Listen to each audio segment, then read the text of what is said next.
His execution done on Cawdor. Are not those in commission yet returned?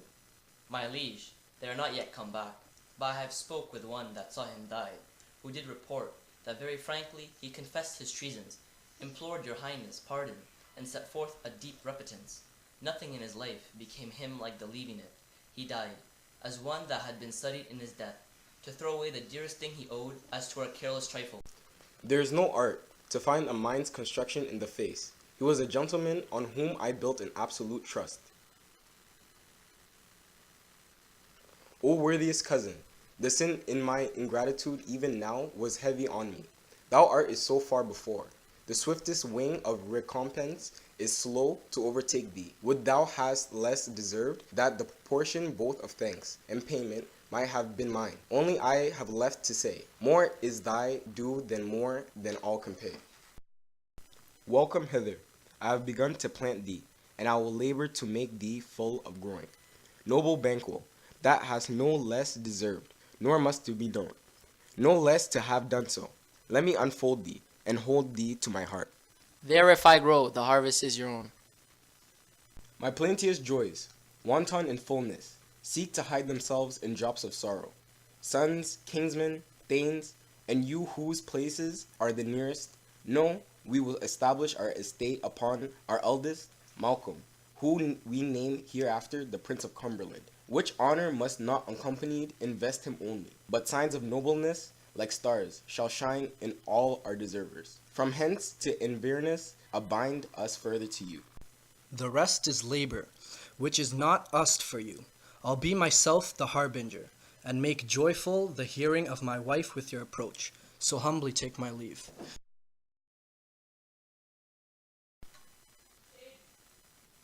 Great Glams, worthy Cawdor, greater than both, by all the hail hereafter. Thy letters have transported me beyond this ignorant present, and I now feel the future in the instant. My dearest love, Duncan comes here tonight. And when goes hence? Tomorrow, as he purposes. Oh, never shall sun that morrow see. Your face, my thane, is as a book where men may read strange matters. To beguile the time, look like the time. Bear welcome in your eye, your hand, your tongue. Look like the innocent flower, but be the serpent under it. He that's coming must be provided for, and you shall put the night's great business into my dispatch, which shall to all our nights and days to come give solely sovereign sway and masterdom. We will speak further. Only look up clear. To alter favor ever is to fear. Leave all the rest to me. Whence is that knocking? How is it with me, when every noise appalls me? What hands are here? Ha! They pluck out mine eyes. Will all great Neptune's ocean wash his blood clean from my hand? No, this my hand will rather the multitudinous seas incardine, making the green one red. My hands are of your color, but I shame to wear a heart so white. I hear a knocking at the south entry. Retire we to our chamber. A little water clears us of this deed. How easy is it then? Your constancy hath left you unattended. Hark! More knocking. Get on your nightgown, lest occasion call us, and show us to be watchers. Be not lost so poorly in your thoughts.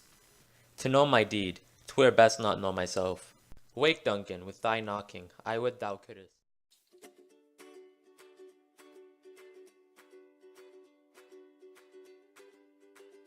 So how are you guys doing today?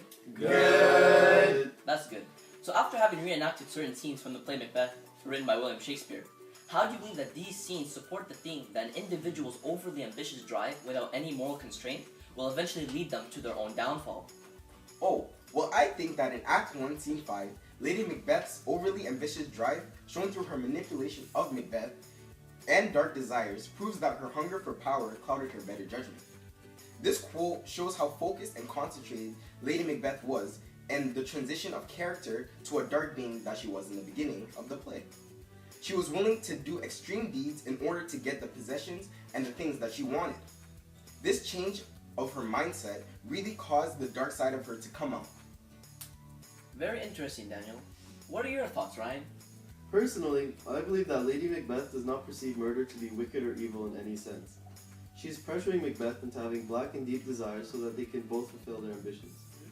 Lady Macbeth does not think twice about potentially killing Duncan because she is so wrapped up in her ambition of gaining power and becoming queen herself that she is in no way concerned with the principles of right and wrong behavior.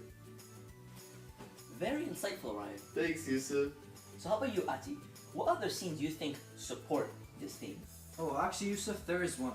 In Act 1, Scene 4, Macbeth says, "The Prince of Cumberland, that is a step on which I must fall down, or else overleap. For in my way it lies. Stars, hide your fires. Let not light see my black and deep desires. The eye wink at the hand, yet let that be, which the eye fears when it is done to see." So this shows us that Macbeth knows that the way that he is trying to reach his goal is actually wrong. He wants the darkness to cover his evil deeds so no one will see it. Throughout the whole play, darkness is portrayed for evil. Like, for example, whenever the witches come, there's always thunder and darkness. Darkness is portrayed as evil throughout the whole play. Gee, Macbeth sounds like a really evil guy, and you guys all seem to be on the same page about this. Ali, what are your thoughts? Well, in the quote, "A little water clears us of this deed," Lady Macbeth shows us no remorse or guilt for what she has done, and even tries to convince Macbeth that what he's doing wasn't at all bad, that their crime can easily be forgotten. Ambition has completely taken over Lady Macbeth because of the fact that Duncan was an obstacle keeping them from gaining power, and Lady Macbeth's strong desires, murdering Duncan, had no effect on her because she saw this as just being another step to her goal. Oh wait, what about you, Yusuf? Oh, well, personally, I find the most important scene that really supports this theme is in Act 5, Scene 1. This scene is where we finally see the great downfall of Lady Macbeth. She was so ambitious to get the throne that she was willing to have anything done to get it, which included killing the pious King Duncan, who was loved by everyone. She managed to ignore any kind of guilt, remorse, or morals after Duncan was killed, and then criticized Macbeth for having remorse, when she said earlier in the play, "A little water clears us of this deed." In the end, all of that guilt came crashing down on her, and she became mentally unstable and eventually took her own life. So basically, karma came back to bite her, because her sleep was disturbed, symbolizing guilt, and was desperately trying to wash the blood off her hands, which also represented guilt. So in the end, all of Lady Macbeth's ambitious actions eventually led to her own downfall. Before we leave, Ryan, how do you think that we can relate this theme of the play Macbeth to the real world? Well, after the famine of 1932, Joseph Stalin feared that people would start a revolution.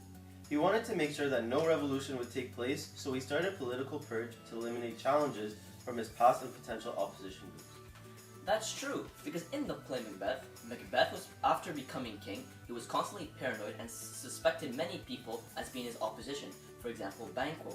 So, to preserve his power and ease his mind a little, he selfishly murdered many people to feel safe and comfortable while sitting on the